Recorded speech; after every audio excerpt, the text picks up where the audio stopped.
Bueno, entonces en esta noche vamos a explicar el segundo significado simbólico del, del loco, ¿no?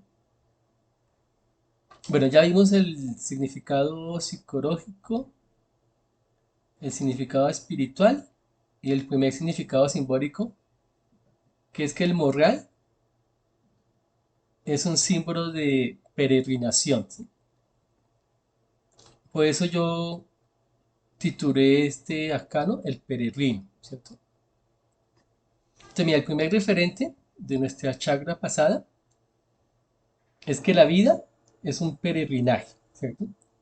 Entonces ahí les enfaticé las etapas de la vida y el texto del Evangelio de Tomás, el Logión 42, ¿no? Que dice, la vida es un puente, pasar por él, pero no hagáis hospedaje en él, ¿sí? Entonces lo que nos enseña este primer referente simbólico es tomarnos la vida como un viaje, ¿sí? Y si es un viaje, entonces hay que ir ligeros de equipaje, ¿cierto? Por eso el morreal representa el viaje, ¿cierto? Si uno tiene un morral, está simbolizando que va de paso, ¿cierto? Bueno, y la enseñanza es que vayamos ligeros de equipaje. ¿Qué significa eso? Pues que no tengamos nada que nos ate, ¿sí? En un solo sitio o en una sola experiencia. El viajero, pues está expuesto a múltiples experiencias, ¿cierto? Y lleva simplemente lo necesario, ¿cierto? O sea, ligero de equipaje es eso, ¿cierto? Me acompaña simplemente lo necesario, ¿sí? Pues no solo a nivel económico, ¿no? Sino a todo nivel, ¿no? O sea, la idea es que no, para viajar no hay que ir con muchas cosas pesadas, ¿no? Entonces la idea es que en la vida tenemos que liberarnos de muchos pesos sociales, ¿sí? Que a veces hay, ¿cierto?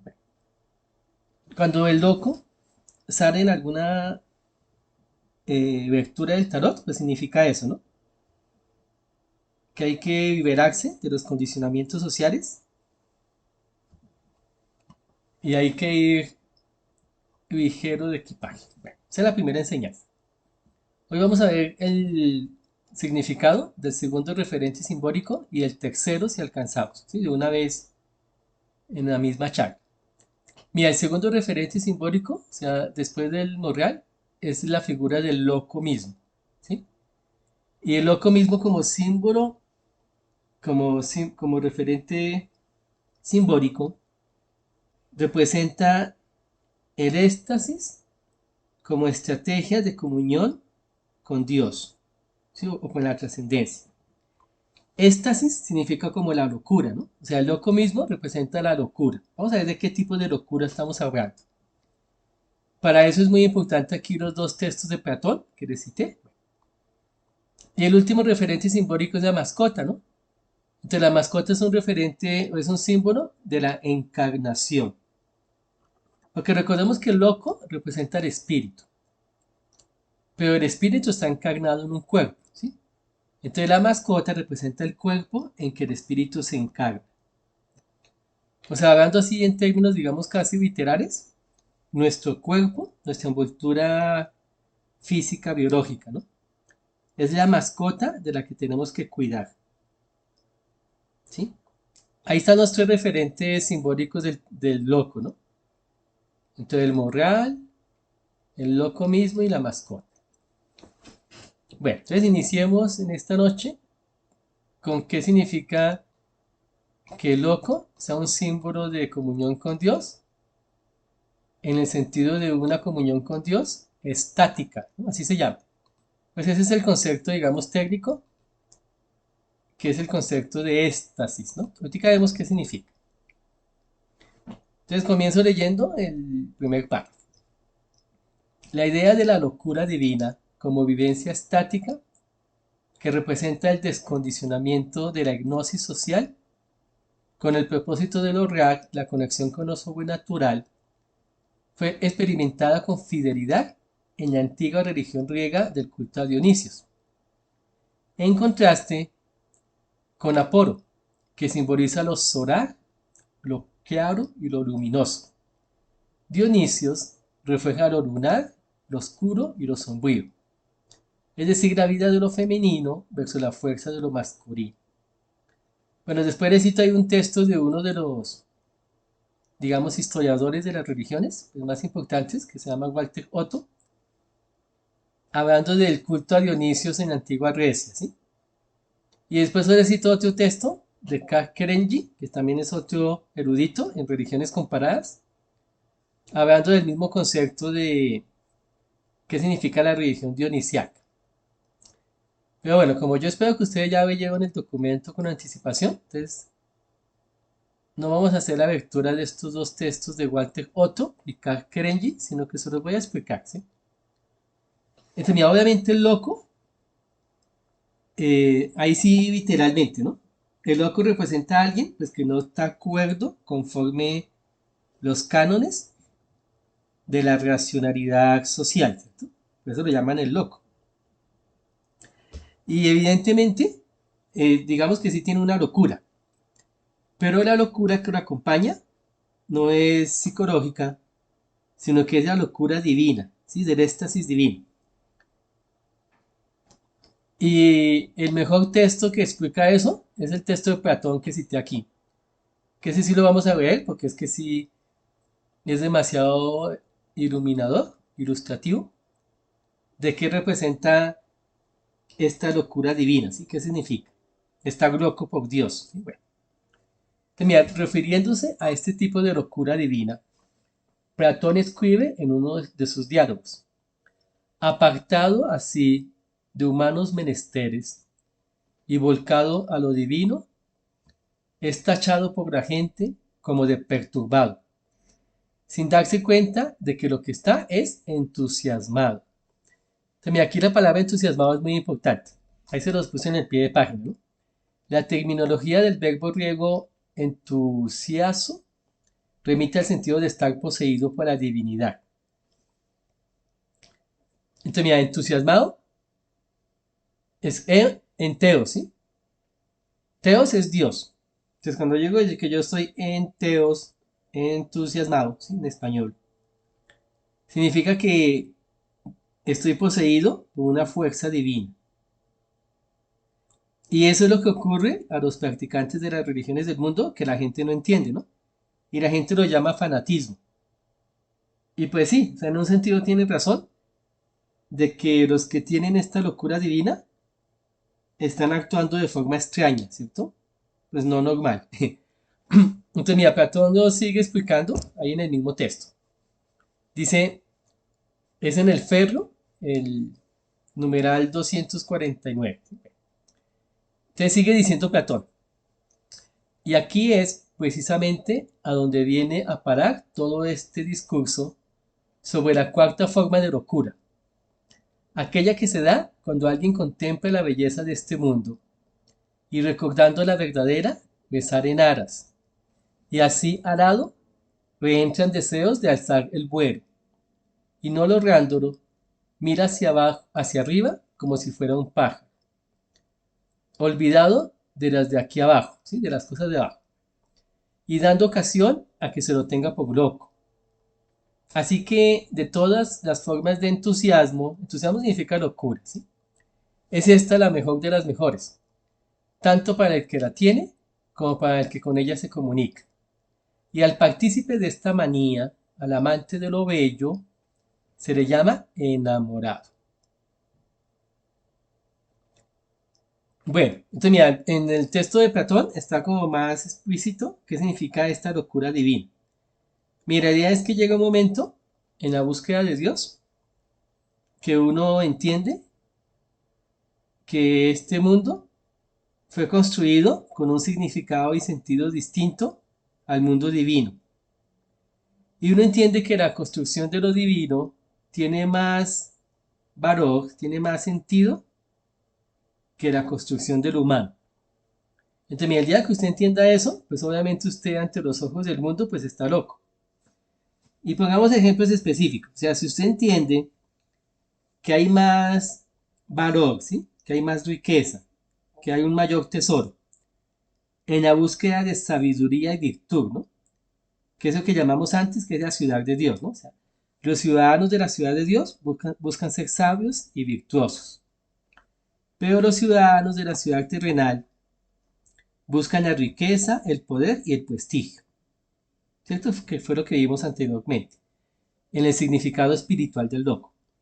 Entonces, mira, el día que usted en su mente, ¿sí?, tiene una conversión allá en su esquema y en sus valores y en su estilo de vida, y usted tiene un insight, ¿sí?, una iluminación en su mente.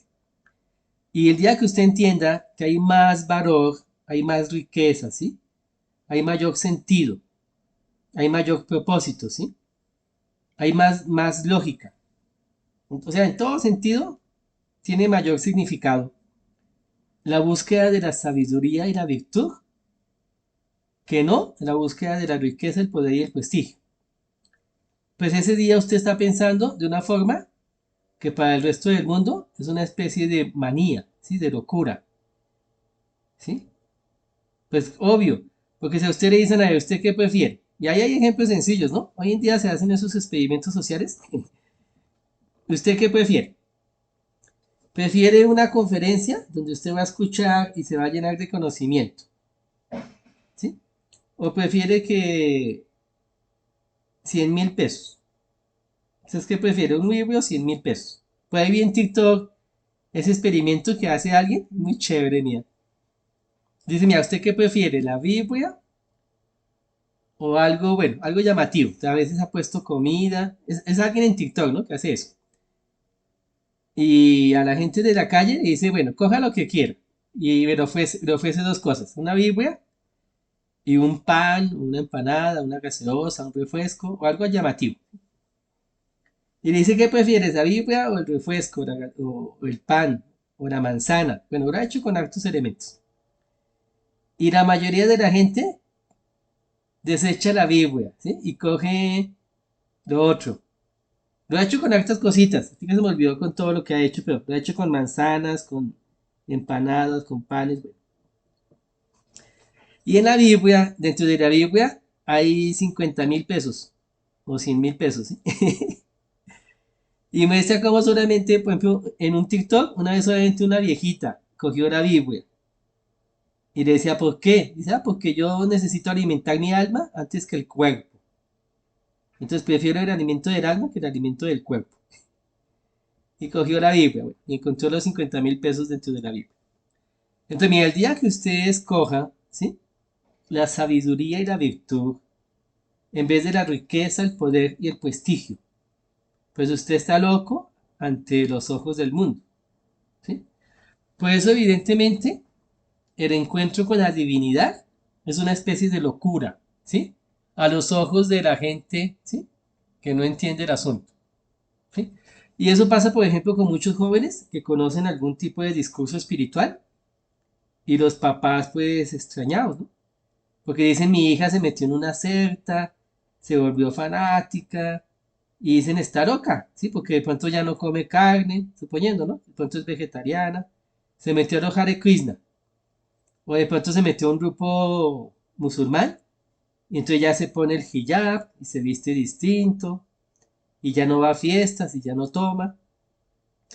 Bueno, de esto también he visto muchos ejemplos chéveres en las redes sociales, ¿sí? Y obviamente para los papás es una locura. Dicen, pero mi hija, es que queremos su bienestar. Y a usted le van a hacer daño en esa secta, y usted se fanatizó. Y no, o sea, no es que esté loca, sino que ante la mente del mundo, el que está con Dios, ¿sí?, pues es catalogado de loco. ¿Por qué? Pues porque tiene un estilo de vida que ya no empata con la convención social, ¿cierto? Hay una convención social que no empata.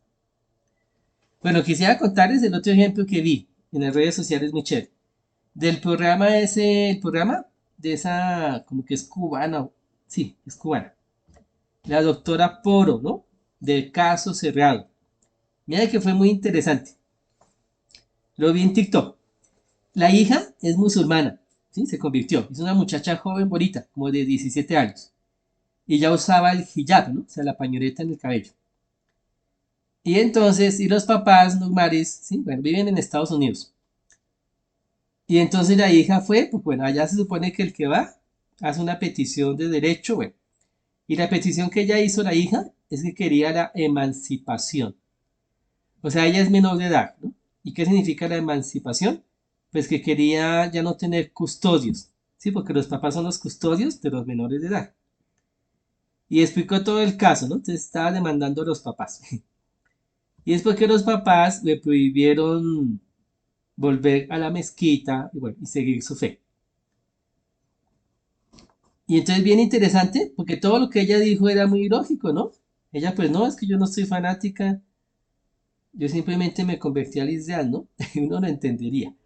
Pero los papás llenos de miedo, llenos de susto, y que entonces tú vas a aceptar casarte con 4 esposos, ella trataba de explicarles, no, papá, es que no es así como ustedes piensan. O sea, primero investiguen, pero no es así. Sí, y que usted entonces va a poner bombas y se va a volver terrorista. Y la hija tratando de explicar, no, pero es que el pueblo musulmán no es terrorismo, ¿no? Ese es un invento de Occidente. Bueno, primero son buenos ejemplos de que ante los ojos del mundo, los que caminan con Dios están como locos, ¿sí? Y eso significa loco, mire, loco es que cuando usted esté en la búsqueda espiritual y usted tenga un compromiso real y verdadero, ¿sí? Con el mundo espiritual, usted va a ser tachado, ¿sí? Por el mundo, va a ser estigmatizado, porque como no lo van a entender, ¿sí? Y la lógica del mundo es bien distinta, entonces usted va a ser catalogado como que estuviese loco, ¿sí? Fanático, enajenado. Bueno, hay muchos nombres que se utilizan. Hay un texto bonito que explica esto en forma literaria y es muy, muy hermoso, ¿no? Que en la época de mi adolescencia pues, se volvió muy famoso porque fue cuando se escribió. Pero yo creo que si la gente lo siguiera leyendo, se volvería un clásico de la literatura, ¿sí? Pues no se ha vuelto un clásico, pues porque es muy sencillo, pero la sencillez no le quita la profundidad, digamos, espiritual que tiene, ¿no? Que se llama Juan Salvador Gaviota. Es muy hermoso, ¿no? Es de una gaviota que quería volar más alto, pero bien alto. Y como se supone que las gaviotas vuelan es junto a la alcantarilla, ¿cómo es? Bueno, junto a las rocas de la costa, ¿no? Se me olvidó el nombre. Junto a las rocas de la costa y no vuelan alto como las águilas, ¿cierto? Sino vuelan junto a la costa. Entonces Juan Salvador Gaviota quería volar más alto. Acantilado, Juan David. Gracias. ¿Cómo es? Otra, Acantilado. sí, alcantilado. Eso. Así se llama, ¿no? Bueno, las rocas de la costa, gracias. Eso. Y ella quería volar como águila. Entonces todas las gaviotas decían, bueno, usted está loco. Pero después como ella insistió en que quería volar alto y alto, decían, no, no está loco. Lo que pasa es que es orgulloso, porque no reconoce con humildad que su naturaleza es que no tiene alas para volar tan alto. Pero el texto es muy hermoso. Les recomiendo que se lo vean. Y mira, tal vez de ese texto fue que se inspiró Alberto Cortés para la canción que les envié, ¿no? Que les adjunté. Aquí la pueden buscar en los archivos del chat. Que se llama Castillos en el Aire. ¿Sí? Creo que sí, seguramente se inspiró en esa canción. Porque también es de un ave que quiso volar más alto que todos. ¿No? ¿Y qué significa volar alto? Mira, ¿qué es esto? Es el texto de Platón, ¿no? Mira, Platón aquí es muy sabio. Es el mismo texto aquí de Platón que dice que se entusiasma y entonces le nacen aras, ¿sí? Y así alado, ¿sí? Le entran deseos de alzar el vuelo y no lográndolo, no lo consigue suficientemente. Mira hacia arriba como si fuera un pájaro, olvidado de las cosas de aquí abajo y dando ocasión a que se le tenga por loco.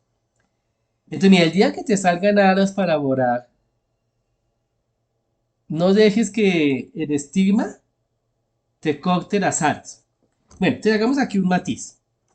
Mira, esto se refiere no solamente al vuelo espiritual, sino a cualquier tipo de vuelo que la gente no entienda, ¿no? Bueno, venga, expliquemos qué es espiritual. Es que aquí hay unas confusiones. Mira, espiritual no significa idéntico a religioso. Y aquí estamos hablando desde lo espiritual más que de lo religioso, ¿sí? Entonces, para explicar bien. Entonces, mira, lo espiritual no es solamente la búsqueda de la divinidad en el sentido religioso, ¿no? Por ejemplo, de que yo haga más meditación o más oración, o como esta niña musulmana, pues me convierta a otra religión y viva mi fe más profundamente. Sino, por ejemplo, mira, los científicos que de chiquitos no eran nadie, ¿no? Ni siquiera iban al colegio. Mira, por ahí la historia de Benjamin Franklin, parece que es el famoso, ¿no? A él le tocaba, bueno, si no es Benjamin Franklin, después nos ayudan aquí, buscamos en Wikipedia, pero es uno de esos grandes científicos de Estados Unidos que a principios del siglo XX, finales del siglo XIX, hicieron muchos inventos, ¿no? Como Benjamin Franklin. Bueno, mira, a él le tocaba escuchar las clases fuera del salón de clase, porque era pobre. Entonces él cogía una silla y se llevaba la silla hasta la escuela y la ponía y se paraba junto a la ventana para escuchar. Imagínense esa experiencia. Y se volvió uno de los científicos más importantes del siglo XX, ¿no? Que inventó cantidad de cosas, ¿no? Desde la bombilla, pero hasta multitud de inventos. Entonces, mira, hay muchas formas de locura ante los ojos de la gente, ¿no? Del mundo, digamos, de la convención social. Porque mira, ¿qué es lo espiritual? Mira, lo espiritual es todo aquello que te eleve, ¿sí? Como persona. Mira, todo lo que te haga mejor persona, eso es espiritual. Y ahí podemos poner una política espiritual, ahí podemos poner una ciencia espiritual, ¿sí? Porque me hace mejor persona, me eleva. Ahí podemos poner el deporte como algo espiritual. También los negocios, cuando los negocios tienen ese enfoque de, por ejemplo, enriquecer al entorno, ¿no? Dando condiciones de trabajo más humanas. Entonces, mira, lo espiritual en verdad no es un contenido. Pero de pronto algún día hablamos de esto, cuando salga la oportunidad. Espiritual significa no un contenido en sí, ¿sí? Sino el propósito, la orientación, la intención de ese contenido, ¿sí? Y por eso es que, mira, para que entendamos, venga, les pongo un ejemplo para que entendamos. Por eso en el protestantismo, bueno, por eso se ha dicho que el cristianismo es de las religiones más plásticas que existen, ¿no? Plástica significa moldeable. Y el protestantismo es un ejemplo de eso. Mira, la liturgia protestante se acomodó a cada momento histórico. Entonces, cuando se tocaba piano, pues se tocaba piano. Después, cuando se tocó guitarra, pues guitarra. Y ahora, cuando se toca batería, pues batería. ¿Sí? Entonces, cuando se cantaban himnos, pues himnos. Y ahora se cantan vallenatos cristianos, salsa cristiana, rock cristiano. Mira, ¿qué significa eso? Que lo espiritual no está en una forma concreta. ¿Sí? O sea, mira, no es la forma concreta del contenido, sino la estructura en sí, o sea, la intencionalidad, ¿sí?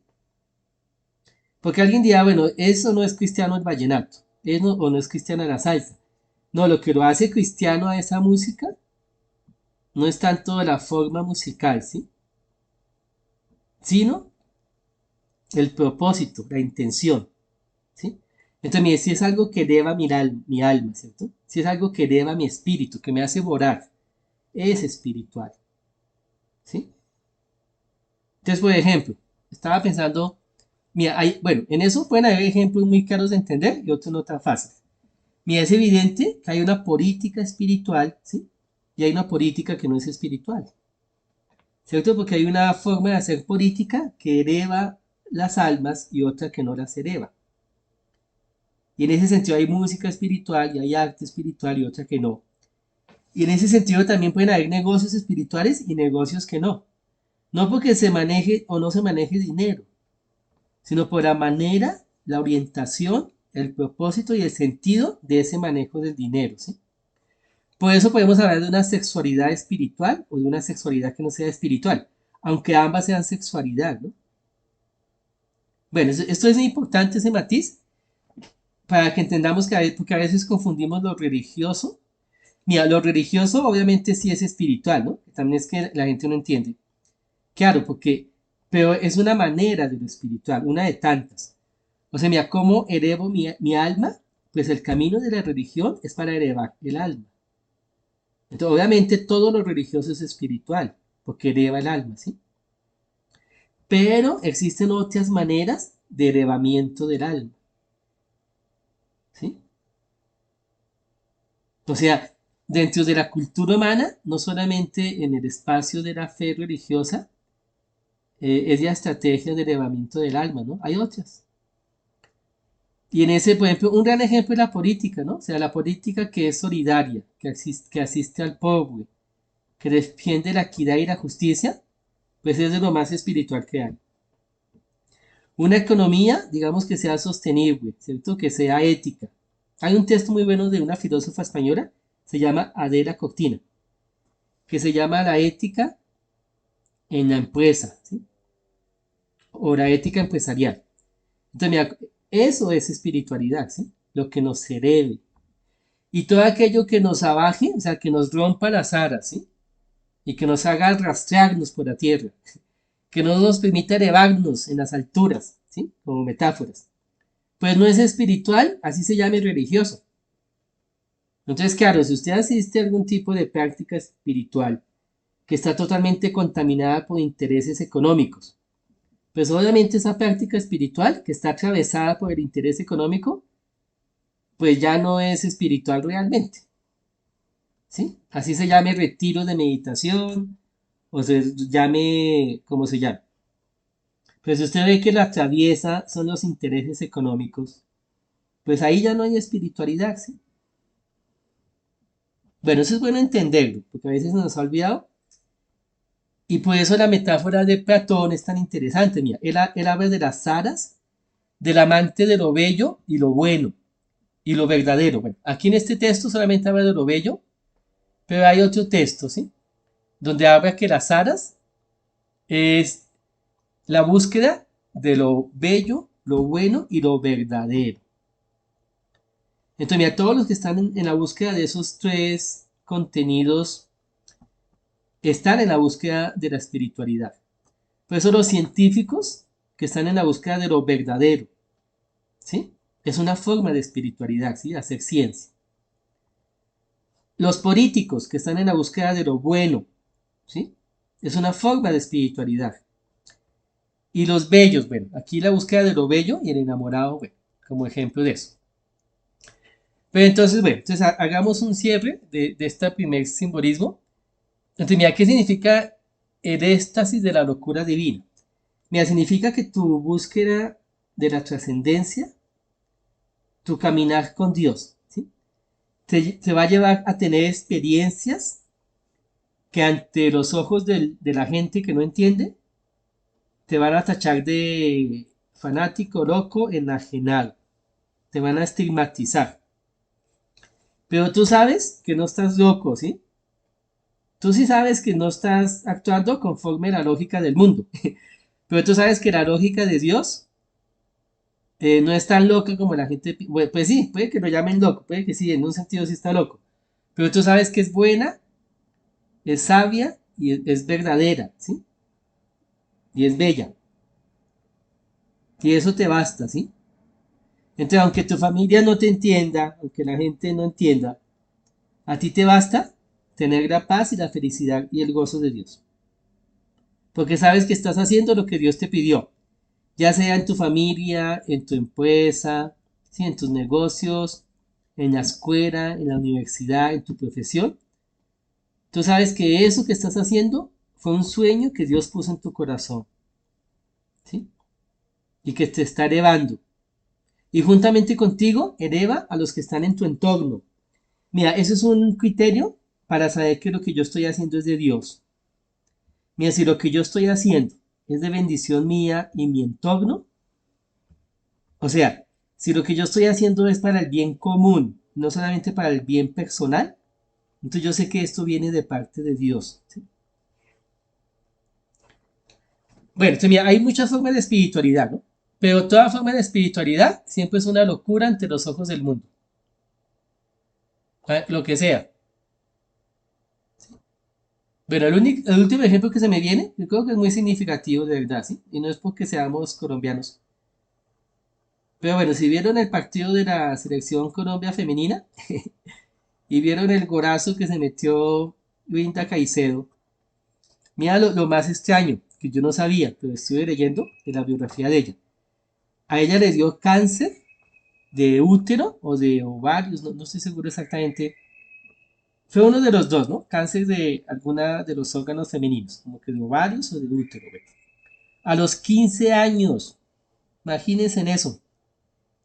Y vi una foto y todo donde estaba en el hospital y con las quimios. Entonces pasó por quimioterapia.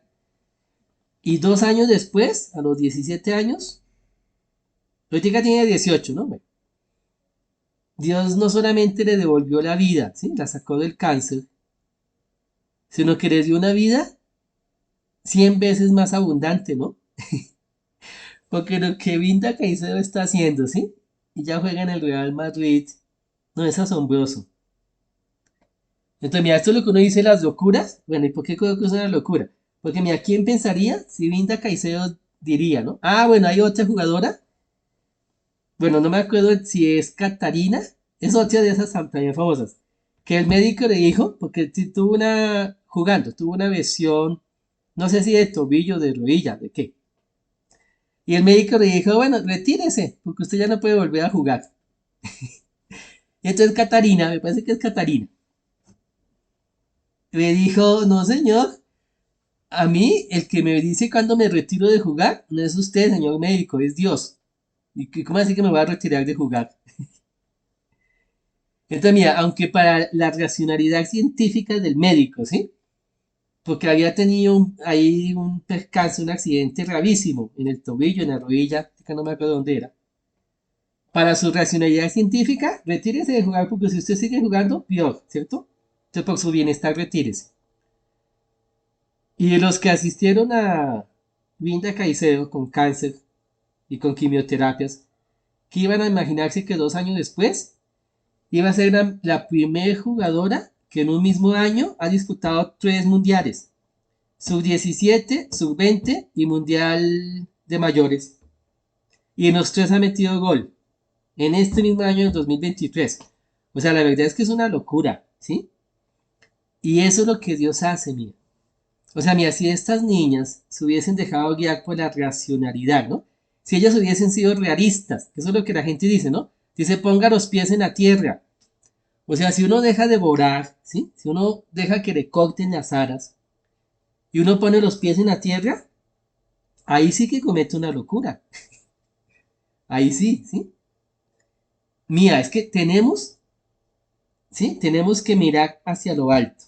Y con las alas que el Señor nos da, que son las alas de la fe, ¿sí? Tenemos que volar a conseguir los sueños que el Señor puso en nuestro corazón. Venga, les cuento algo personal, que también se me viene ahorita a la mente. Mira, cuando yo conocí de la iglesia cristiana, evangélica, pues me convertí, ¿no? Y me bauticé y todo. Y entendí mucho, mucho de verdad lo que Jesús nos enseñaba en los evangelios. Y lo que nos enseña es esto de la fe, ¿no? Al que tiene fe, nada le es imposible, ¿sí? Al que tiene fe, todo le es posible. Entonces me acuerdo que cuando yo quería estudiar en los Andes, entonces, mira, yo soy de colegio distrital, estrato 3, mi mamá ganaba el mínimo, mi papá también ganaba el mínimo y no nos podían pagar universidad. Entonces lo único que, la opción que teníamos era la Universidad Nacional. Y yo le dije a mi mamá, sí, es que voy a estudiar en los Andes. Y yo ya era cristiano, ¿no? Yo todo eso lo hice porque, bueno, por un acto de fe, porque Dios me dio unas promesas en la Biblia. Venga, les digo cuál promesa, que es bien bonito. Yo oré a Dios, ¿no? Dije, Dios mío, tú sabes que me gusta el estudio. Y Dios me regaló este texto de la Biblia como un oráculo. Y yo hasta el día de hoy abro la Biblia como un oráculo, ¿sí? Yo le pregunto a Dios y abro la Biblia en la página que caiga. Yo sé que hay gente que ha dicho que no haga eso, que no sé qué, pero estas locuras, ¿no? Y yo soy muy racional, pero estas locuras de fe, uno necesita apostar a esas locuras de fe, ¿sí? Y Dios me regaló el siguiente pasaje. Me dijo, mira, te haré sentar entre los príncipes de tu nación. Tal cual. ¿sí? Te haré sentar entre los príncipes de tu nación. Y yo en esa época, bueno, yo estoy en un colegio distrital y cuando hice ERIFES, yo hice ERIFES en los Andes. Bueno, o sea, nos tocó ir allá a presentar ERIFES. Entonces yo sabía que los Andes era la universidad más rica de Colombia, que iban a estudiar a la gente de clase alta, que tenía de los mejores, eh, ¿cómo se puede decir? Bueno, los mejores estatus académicos y eso. Entonces yo dije, Dios mío, como tú me dijiste que me vas a hacer sentar entre los príncipes de mi pueblo, yo te pido que tú me permitas estudiar en los Andes. Y Dios me dio la certeza que sí, amén, que eso era. Y yo convencido que sí. Y cuando le conté a mi mamá, pues pobre mi mamá, ella normalita, ¿no? Como no estaba en la locura divina en que yo estaba, ¿sí? En el éxtasis que yo estaba de la fe.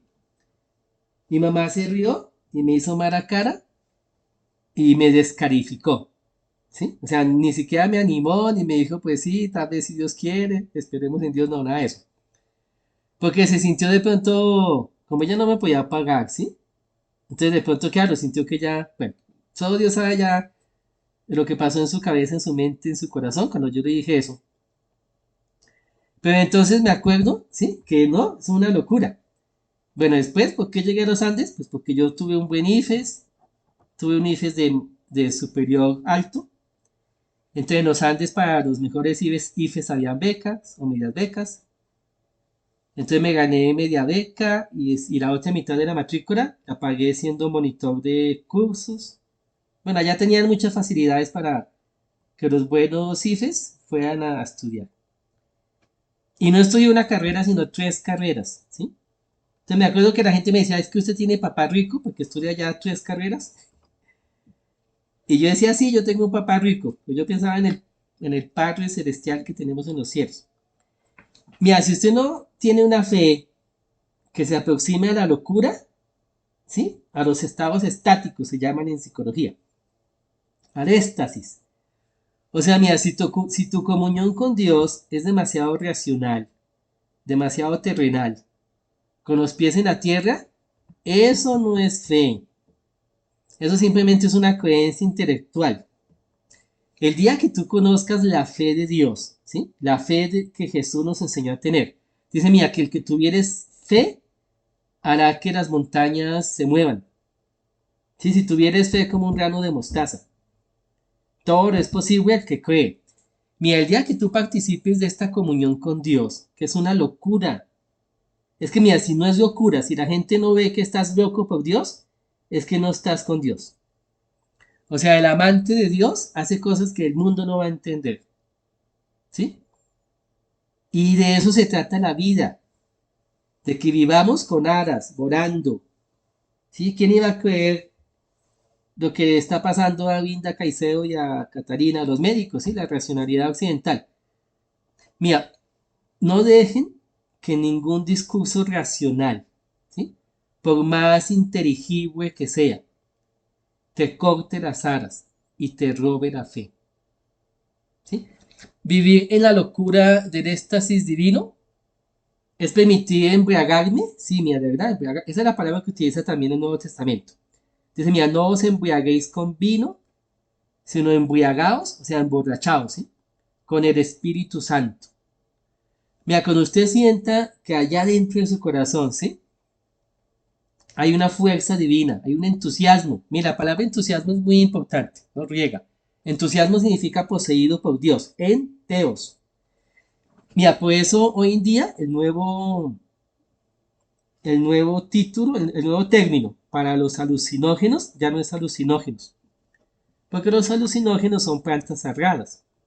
Entonces el nuevo título, el nuevo término técnico, bueno, no está nuevo, ¿no? De los años 90, de, es enteógenos, porque las plantas sagradas significa que tengo a Dios dentro de mí, enteos, ¿sí? Por eso entusiasmo. En significa dentro, teos significa Dios. Y gene significa origen. Entonces los enteógenos son plantas que me permiten tener a Dios dentro de mí. ¿Sí? A sentir a Dios dentro de mí. Enteógenos. Por eso ya no hablamos de alucinógenos. Porque alucinógenos tiene como referencia algo que no es real, ¿no? Que estamos alucinando, o sea, que no es real. Pero las plantas sagradas, ¿no? ¿Cuáles son las plantas sagradas? Pues como la marihuana, pero bueno, como en el contexto ritual, ¿no? No como se consume aquí en Occidente, sino como se consume en la India, ¿no? En la India hay un culto chivaísta, a Chiva, donde hay un mes especial del año, no es todo el año, ¿no? Es durante un mes especial, una festividad, que estos chivaístas de la India consumen marihuana, ¿no? Cannabis, en lo que se llama ganga, algo así. Pero se hace en un acto ritual, ¿sí? Como los rastafaris, mira, los rastafaris consumen marihuana en actos rituales, ¿sí? O sea, como una ritualidad, no como lo hace alguien de la universidad, por ahí nomás. O también, por ejemplo, el peyote, ¿sí? Que es el que consumen los indígenas mexicanos. O la ayahuasca, que es la que se consume en el Amazonas, ¿sí? El Amazonas colombiano, brasilero y peruano. O el yopo, que es el que consumen nuestros hermanos arhuacos en la Sierra Nevada, ¿sí? O el, ¿sí? O bueno, yopo, sí, yopo, ¿cierto? Yopo es, sí, la pasta de la cocaína. O también el que nosotros consumimos, ¿cómo es que se llama? Ay, Dios mío, que es en Putumayo. Nuestro yagé. Ah, bueno, el yopo no sería planta cerrada si es de cocaína, porque la cocaína no es un enterógeno, la cocaína es un opiáceo. No, entonces el yopo no entra. Entonces solamente entra el peyote de México, la ayahuasca del Amazonas y el yagé del Putumayo, ¿sí? El yagé que es el más famoso entre nosotros. ¿Por qué? Porque estos tres sí son plantas sagradas, ¿sí? Ayahuasca, yagé y peyote. Y la marihuana también, ¿sí? Entonces, mira, las plantas sagradas se llaman enteógenos porque nos permiten tener conexión con el mundo trascendente, ¿sí? El mundo sobrenatural. Y eso es verdad, ¿no? Eso no es mentiras. Y por eso la palabra entusiasmo, igual que enteógenos, ni hasta que usted no esté borracho, ¿sí? Hasta que usted no esté en un viaje, pero no un viaje con sustancias psicoactivas, no. Hasta que usted no esté embriagado, ¿sí? De la presencia divina. Y hasta que tú no levantes aras, ¿sí? Y vueles bien alto del acantirado es, exactamente. Y te separes de esta tierra, ¿sí? De la masa, de lo común, y vueles alto, ¿sí? Es que no has entendido o no has vivenciado lo que significa el loco. Mira, por eso termino aquí diciendo esta explicación. Mira, experimentar pues la energía divina que todo lo crea, sustenta y anima, es lo que el arquetipo del loco puede motivar en nuestra vida. Solo cuando hayas vivenciado tal energía es que nuestro trabajo práctico con el loco ha sido efectivo. Mira, esto es muy importante, es una energía porque es real, ¿no? O sea, no es simplemente una autosugestión psicológica. Mira, por eso es que hay gente, por eso es que hay sanidades divinas, ¿no? Venga, les cuento otras locuras de la fe. Sí, aquí lo que quiero enfatizar esta noche es que hay una locura divina. Hasta que tú no vivas en esta locura divina, no sabes qué significa el loco. ¿Sí? Hasta que no entiendas, ¿sí? ¿Qué significa estar borracho por Dios? Mira el ejemplo que pasa mucho en muchas comunidades cristianas, ¿no? Evangélicas. Hay muchas sanidades de fe y son de verdad, ¿no? O sea, no es simplemente un dolor de cabeza y eso, no. Hay gente con enfermedades de verdad ya, digamos, diagnosticadas médicamente y todo, y sin diagnóstico favorable, ¿no? Que han sido sanadas, ¿sí? Por ejemplo, cáncer, lupus eritematoso, un poco de enfermedades de verdad bien difíciles. Y la gente, mira la primera locura que hacen los evangélicos. Obviamente no es locura, ¿no? Es de verdad la fe en Dios. Lo primero que hacen es botar las pastillas en la taza del baño, porque recuerden a Dios.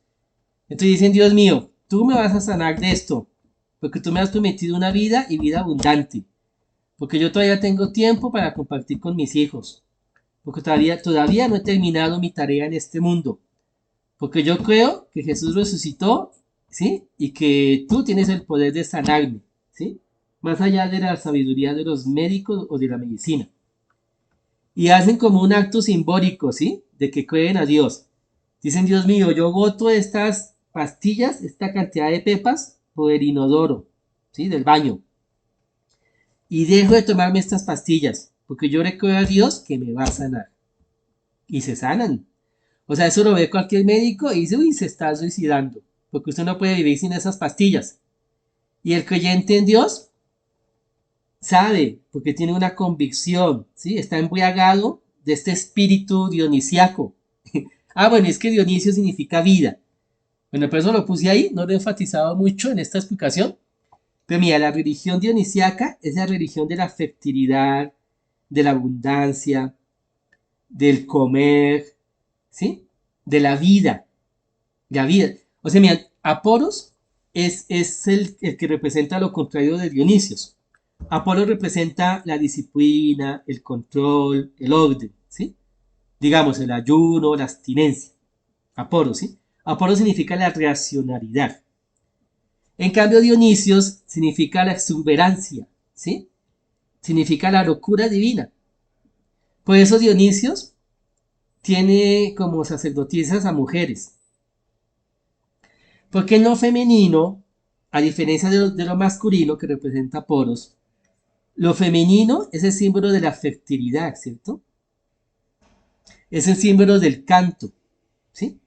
En cambio, lo masculino es el símbolo de la racionalidad, ¿cierto? Pero lo femenino es el símbolo de la fiesta. En cambio, lo masculino es el símbolo de la norma, ¿sí? Entonces, por eso, bueno, todas son esas asociaciones simbólicas. Entonces, en la religión dionisiaca, Dios se manifiesta como la vida exuberante, ¿sí? Y por eso el cristiano que cree en Dios, ¿sí? Que yo he visto con mis ojos y es evidente que sí, o sea, lo doy testimonio, dice Dios es un Dios de vida, no es un Dios de muerte. Y Dios me va a sanar, ¿sí? Porque el que tiene la última palabra con respecto a mi vida no es el médico ni la ciencia. Mira, esto teológicamente es muy importante, ¿no? Mira, la última palabra con respecto a tu vida le pertenece a Dios. Y tu vida significa toda tu vida, ¿sí? No solamente tu vida biológica, ¿no? Mira, la última palabra respecto a tu vida económica le pertenece a Dios. Si puede que para tu esposa tú ya estés en bancarrota, ¿sí? O para tu familia. Pero la última palabra de tu desarrollo económico no le pertenece a tu familia, sino a Dios. La última palabra, ¿sí? De tu realización afectiva no le pertenece al novio o con el que te separaste, bueno, a la amiga que te echó en cara ¿sí? Tus fracasos, entre comillas, sentimentales. La última palabra con respecto a tu realización afectiva y sentimental le pertenece a Dios. La última palabra con respecto a tu salud. Y eso se lo tienen ustedes que meter en sus conciencias, ¿sí? En sus espíritus, en sus almas, en el subconsciente. Introyéctero, ¿sí? Pero no llega a meter porque, para que entendamos. Metas en sus corazones y en su cabecita. Que la última palabra respecto a su salud, o a la salud de su mamá, de su hijo, de su hermana, de su pareja, le pertenece a Dios, no a los médicos. Los médicos pueden decir lo que quieran, ¿sí? Que usted tiene 6 meses de vida, 2 meses de vida, que usted se retire de jugar.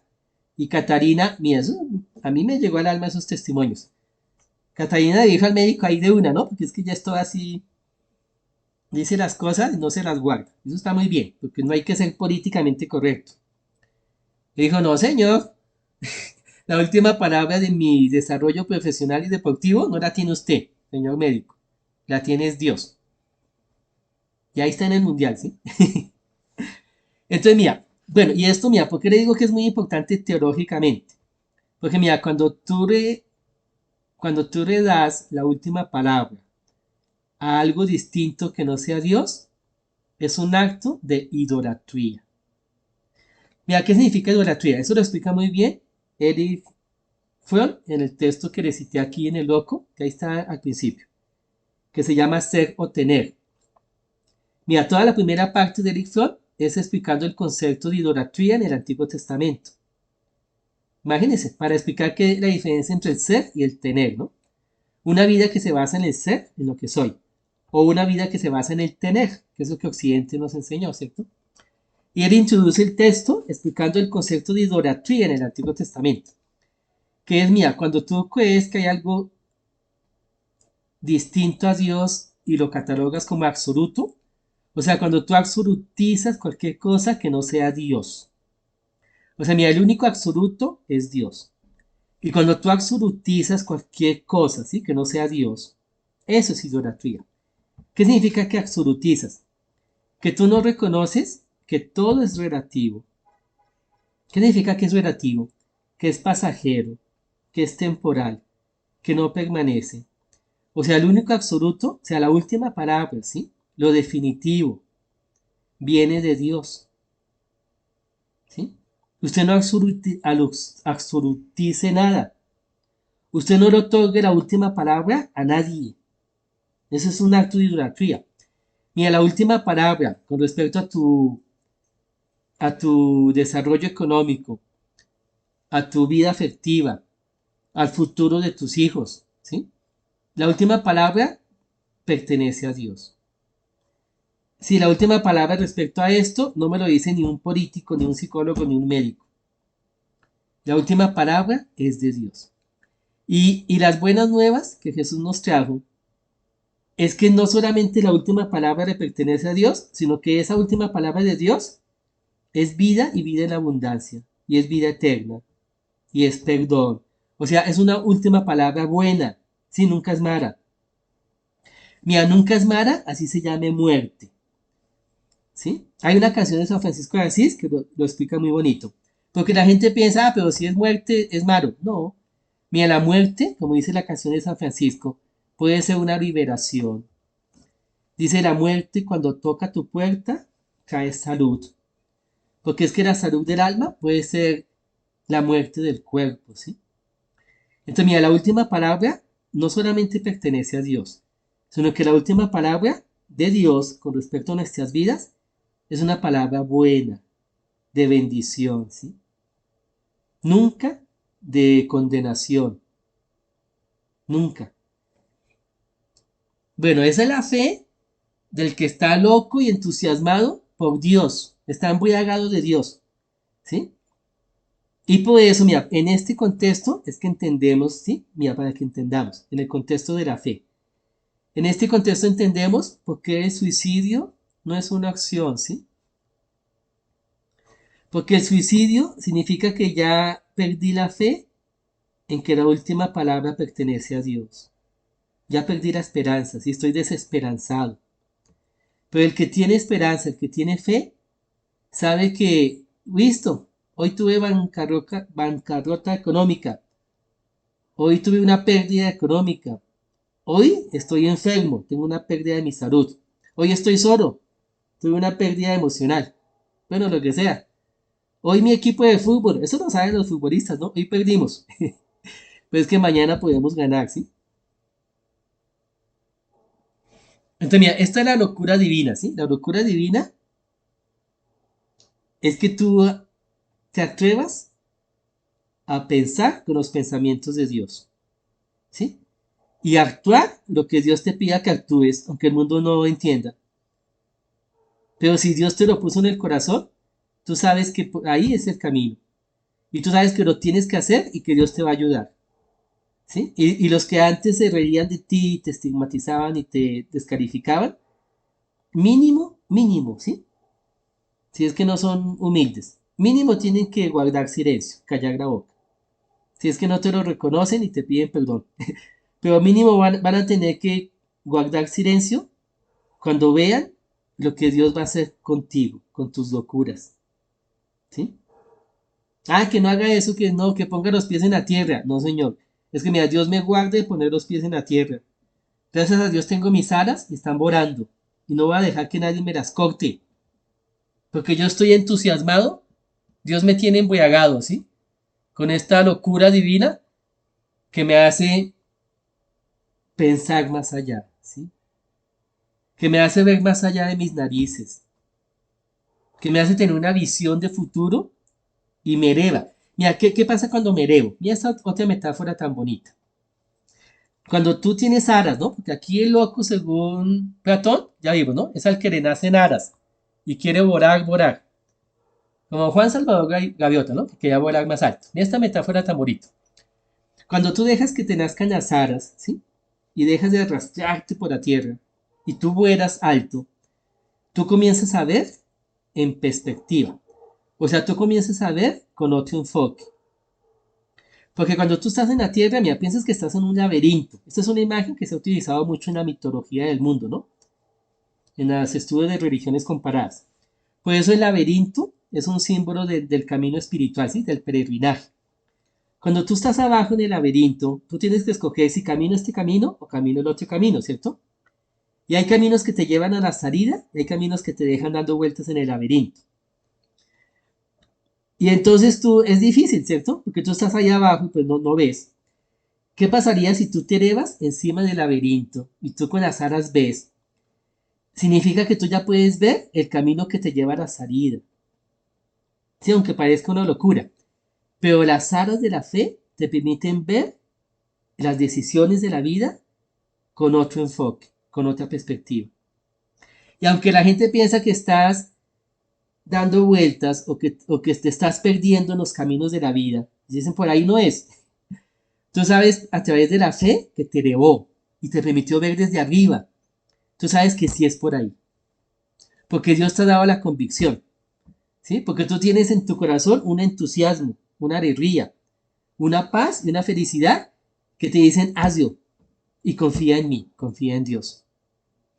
Y cuando pase el tiempo, vas a ver que ese sí era el camino. Porque lo viste con otra perspectiva, ¿sí?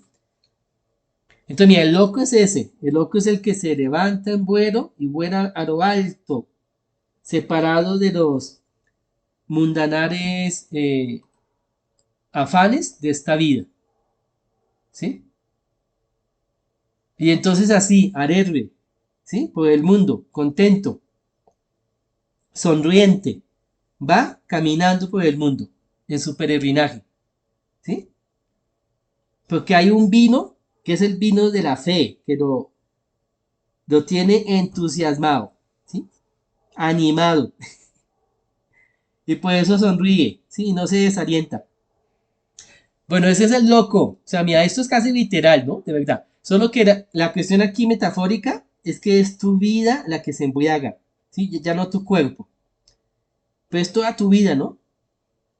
Porque estás actuando desde la fe. Bueno, para eso hay que tener comunión con Dios. Me dirán ustedes cómo hago para hacer eso. Mira, la idea es que hay que tener comunión con Dios. Utiliza las herramientas que tú conozcas o aprende herramientas nuevas. Tienes que orar, meditar, asistir a misa, leer textos sagrados, ayunar.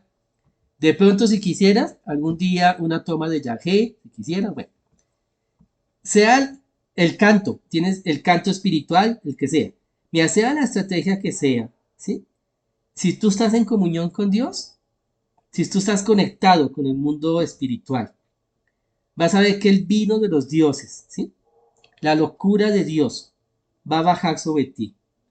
Y tú te vas a sentir entusiasmado para tomar decisiones, ¿sí? Y para apostarle por la fe. Y vas a ver que la racionalidad no es suficiente. Mira, si la razón no está acompañada de la fe, esa razón se vuelve árida, seca y asesina, porque mata los sueños y mata la esperanza. Entonces tú necesitas acompañarte de esa fe, ¿sí? De esa fe que te da vida y te entusiasma y te devuelve los anhelos, ¿sí? Bueno, amén. Ese es el loco. Bueno, hoy yo pensé que íbamos a poder ver otro significado, pero bueno, me entusiasmé y solo explicamos el significado del loco como locura divina, ¿no? Como éxtasis espiritual. Entonces hoy en 8, Dios mediante, explicamos el tercer significado simbólico, que es la mascota como referente de el espíritu encarnado en un cuerpo, ¿no? Y entonces Dios mediante, ahí terminamos la explicación de este primer arcano.